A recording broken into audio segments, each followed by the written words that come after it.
Comment booster son rendement dans la culture du soja?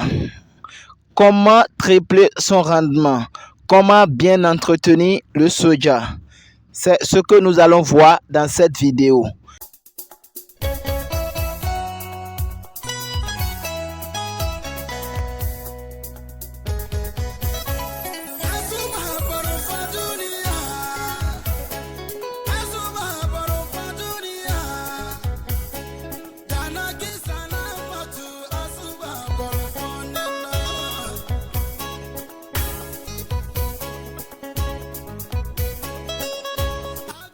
Pour réussir dans la culture du soja, il faut de petites étapes que le cultivateur doit respecter.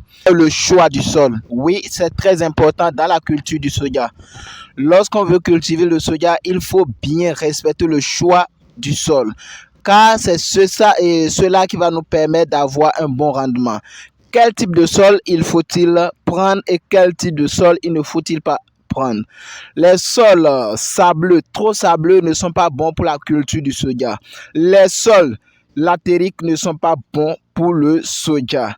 Les sols que vous devez utiliser sont des sols moins sableux, c'est-à-dire pas trop sableux, même si c'était sableux un peu, ça va.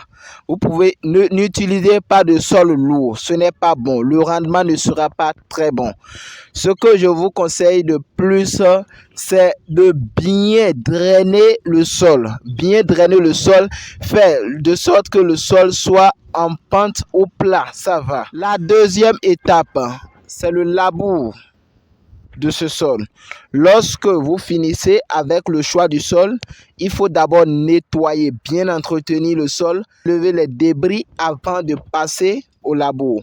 Après le labour, ceux qui veulent faire de l'engrais bio et du soja bio, utilisez les matières fécales des animaux pour, vous essayez de faire genre comme un trou entre ces bions.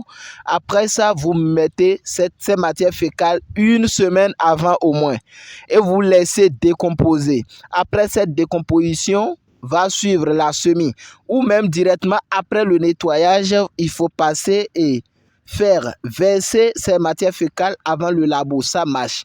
Et là, vous avez de l'engrais bio. Vous aurez un rendement, un soja bio avec un très bon rendement.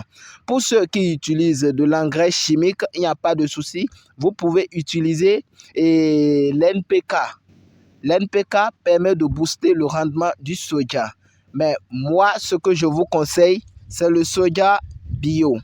C'est le soja bio que je conseille le plus. Et c'est ce que j'utilise moi dans mon champ. Donc, après avoir fini le labour, vous allez passer à la semis.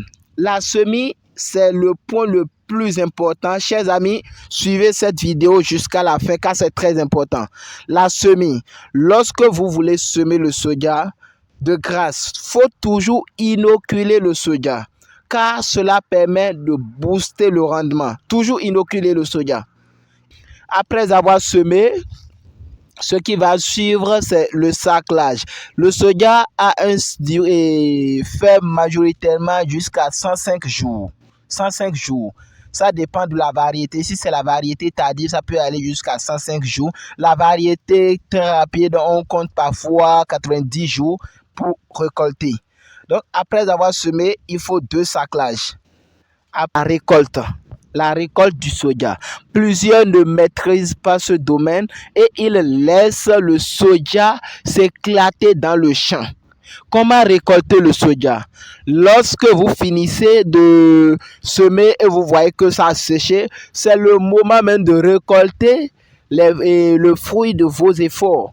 Tout ce que vous aurez à faire, c'est de vous lever très tôt. Attendre d'abord que le soja se sèche, que les feuilles tombent. Lorsque vous voyez les feuilles jaunissent et elles commencent à tomber, c'est que vous pouvez récolter votre soja. Le matin très tôt, lorsque le sol est encore humide et que toutes les feuilles ne sont pas encore fanées, c'est vrai, elles sont fanées mais elles sont un peu humides, vous vous levez, vous commencez par le déterrer. Vous déterrez le soja que vous mettez en tas. Lorsque vous voyez déjà qu'il s'en va être 11h30 midi, vous arrêtez. Parce que à ce moment-là, le soja commence déjà par s'éclater sous l'effet du soleil. Vous arrêtez et vous attendez. Parce que si vous allez continuer, vous allez tout verser dans le champ. Donc, on ne conseille pas ça. Vous laissez et vous pouvez revenir demain ou vous continuez tout juste aux environs de 16 heures. Mais moi, je conseille de souvent laisser venir très tôt, rentrer au moins à 11h30, ça va déjà. Après la récolte, il faut taper. Lorsque vous finissez de taper, c'est déconseillé. Je vous déconseille de directement stocker le soja. Ce n'est pas bien. Lorsque vous finissez de récolter le soja, il faut le sécher pour une deuxième fois parce que ça permet de réduire l'humidité du soja et ça laisse au moins 8% d'humidité, au moins, et au plus 8% d'humidité. Donc, je vous conseille de sécher le soja pour une deuxième fois avant de le conseiller.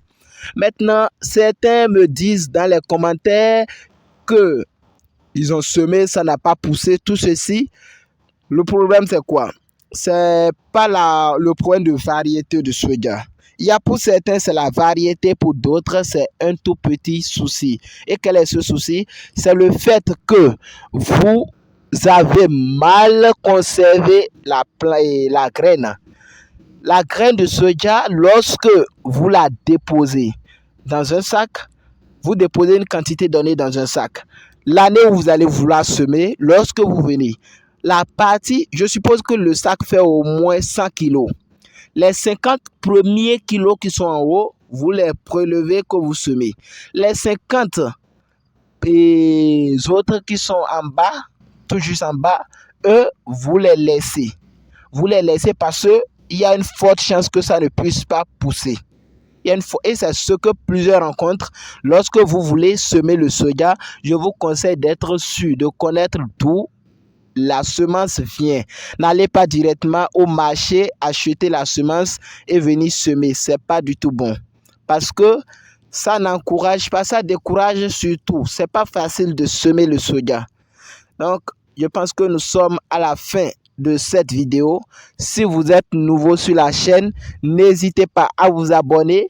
Cliquez sur la cloche de notification pour ne plus rater certaines de nos vidéos. Ici, nous parlons de business physique, business en ligne, tout ce qui peut avantager l'Africain, le monde entier. Donc, merci beaucoup. À plus.